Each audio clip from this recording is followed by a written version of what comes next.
Mollanın yaxın dostlarından biri kənddən ona qonaq gəlir. Həyətə gircək, başlayır eşşəyin üzərinə qışqırmağa ki, Kor dəysin sənə. Hər nə yüklədimsə gətirmədin. Məni əziz dostumun yanında xəcalət elədin. Qışqırma eşeğin üstüne. Onsuz da kentten bize hiçbir şey getirmediği kimi bizden de kende hiçbir şey aparabilmeyecek. aldığı şeyi geri qaytarmayan qonşularından biri bir gün gəlib molladan bir örkən istəyir. Molla deyir, Bu saat. Dayan kapıda gedim getirim. qonşu gözləyir, handan ana molla gəlir ki, Ay qonşu, valla örkenin üstüne arvat buğda serip. Ay molla, bu nə sözdür? Heç örkənin də üstünə buğda sərənlər? Niye sermirler ki? Vermek istemeyen de vap arpa da sererler.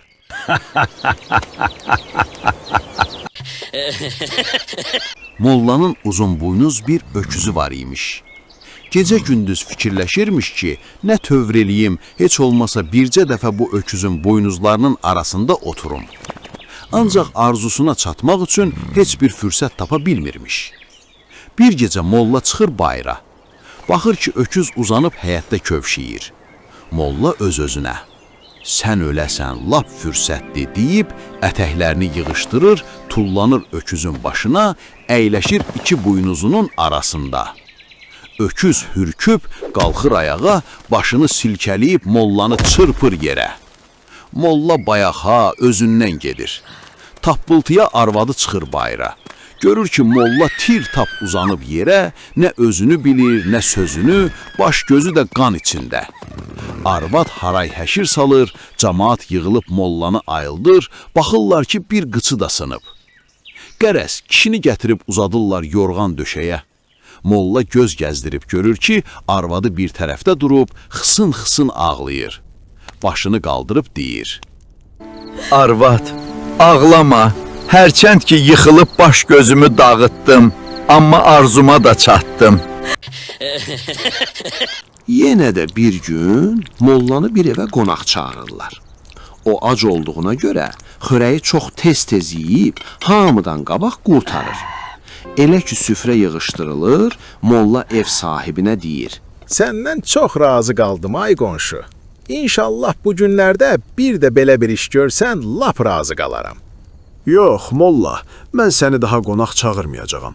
Sən məclisin gözəlliyini pozursan, elə tələm-tələsi yeyirsən ki, dalınca çatmaq olmur. Rəhmətliyin oğlu söz danış, söz olsun. Sən qonaqlıq ver, məni çağır. Asta yeməyə nə var? Söz verirəm ki, bu dəfə hər tikədən sonra gedib hamamda çimib gələm, ikinci tikəni götürəm. Mollanın ərdə iki qız var imiş. Bir gün bu fikrə gəlir ki, gedib hər ikisinin keyfini soruşsun. Durub qabaqca gəlir böyük qızının yanına. Biraz oradan buradan söhbət eləyəndən sonra qız deyir. Kürəkənin bu il buğda əkib. Mənə də söz verib ki, əgər yaxşı yağış yağıb bol məhsul olsa, mənə bir dəstə ipək paltar alsın. Molla yağışın yağması üçün biraz dua eləyir. Sonra durub kiçik qızının yanına gedir. Burada da bir qədər söhbətdən sonra kiçik qız deyir. Kürəkənin çoxlu pambıq əkib. Əgər yağış yağıb pambığı xarab eləməsə, mənə bir dəst paltar alacaq. Molla burada da yağışın yağmaması üçün dua eləyir, sonra durub gedəndə deyir. Bala, dünyanın işi belədir. Bacının birinə yağış lazım olur, birinə quraqlıq. Atanın da əlindən o gəlir ki, hər ikisi üçün dua eləsin. Molla bazardan iydə alıb gətirir. Arvadı ilə başlayırlar yeməyə. Arvad bir də baxır ki, molla iydələrin dənəsini də yeyir. Soruşur ki, Kişi, iydənin dənəsini niyə yeyirsən? Bəs niyə yeməyim ki? Yeməli olmasaydı pulla satmazdılar ki. Atılmalı şeyi də satarlar. Molla küçə ilə gedərkən bir nəfər onun əmmaməsini başından götürüb qaçır. Molla baxır ki, ona çata bilməyəcək. Qayıdır, birbaş yürür qəbirstanlığa. Bir daşın üstündə oturub başlayır gözləməyə. Bir nəfər soruşur. Molla, sənin əmmaməni götürən bazara tərəf qaçdı. Bəs sən bura niyə gəlmisən? Sən işində ol. Bazara getmir. Lap göyə çıxsın. Hara getsə, axırda bura gələcək. Molla arvadı ilə bərabər 4 günlük yolda olan bir kəndə qonaq gedir. Evdən elə təzəcə çıxdıqları vaxt molla arvaddan soruşur. Arvad, hələ çox gedəcəyik. Arvad baxır ki, molla onu doluyub. Deyir. Yox, bir şey qalmayıb.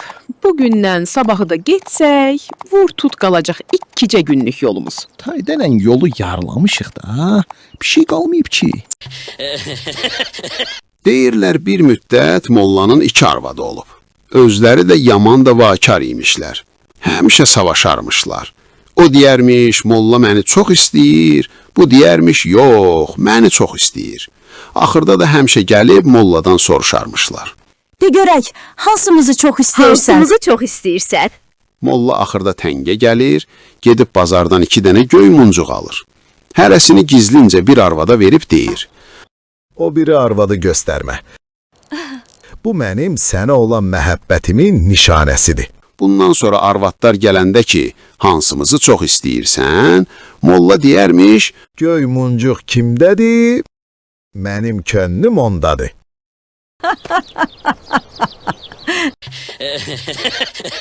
Molla 2 gündən bir arvadı ilə savaşırmış.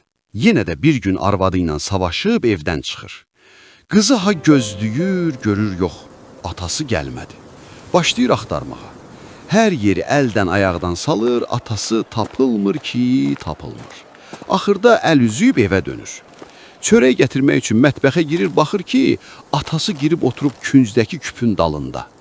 Qız sevincək soruşur. Ata, səhərdən səni axtarıram, hər yerə baxmışam. Burada nə edirsən? Nə eləyəcəyəm bala?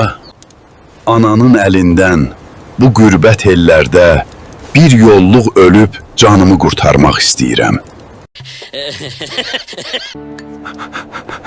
Molla, gəl, arvadın ölüb. Pay at ondan, genə məndən qabağa düşdü, ey. Günlərin birində molla küçədə üzü üstə yerə düşmüş bir güzgü tapır. Nə olduğunu bilmir, amma elə xoşuna gəldiyi üçün sevincək tez götürür. Güzgünü çevirib baxır ki, o biri üzü şüşə kimidir. Qaldıranda orada öz əksini görür. Qalır məəttəl ki, görəsən bu adam kimdir? Gözlərini qıyıb bir də diqqətlə baxır ki, bəlkə tanıya. Güzgüdəki əks də gözlərini qıyır. Molla güzgüdəki əksdə də eyni hərəkəti görüb gözlərini bərəldir.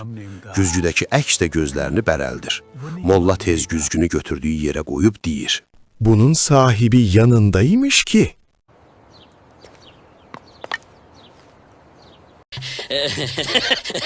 Günlərin birində Molla Nəsrəddin yaxşı tanıdığı bir nəfərlə yola çıxır. Gün ortası bunlar çörək yemək üçün bir bulağın başında düşürlər. Hərə öz dəstərxanını açır, yoldaşı tutur mollanın yaxasından ki, Gəl, nəyimiz varsa qarışdıraq. Əgər sənin bir fırıldağın yoxdursa, elə öz çörəyini özün yedə. deyirlər ki, mollanın bir yaxşı süd verən inəyi var imiş. Günlərin birində necə olursa inək azarlayıb ölür. Molla o qədər ağlayır ki, onun lap dəli divanı. Qonşular baxırlar ki, bir ay bundan qabaq arvadı öləndə heç molla bu qədər qəm-qüssə eləməmişdi. Amma indi inəyi ölüb deyə nə özünü bilir, nə sözünü. Axırca biri molladan soruşur. Ay molla, heç arvadının ölməyi sənə belə təsir eləmədi. Bu necə işdir? Arvadım öləndə kəndin hamısı yasa gəlib mənə dilağız eləyib, hərə bir cür təsəlli verirdi ki, qorxma, sənə ondan da yaxşı arvad alarıq. Mənim də dərdim azalırdı. Amma budur, 2 gündür inəyim ölüb, bir nəfər gəlib demir ki, qorxma, sənə ondan da yaxşı inək alarıq. Ağlamayım, neyniyim?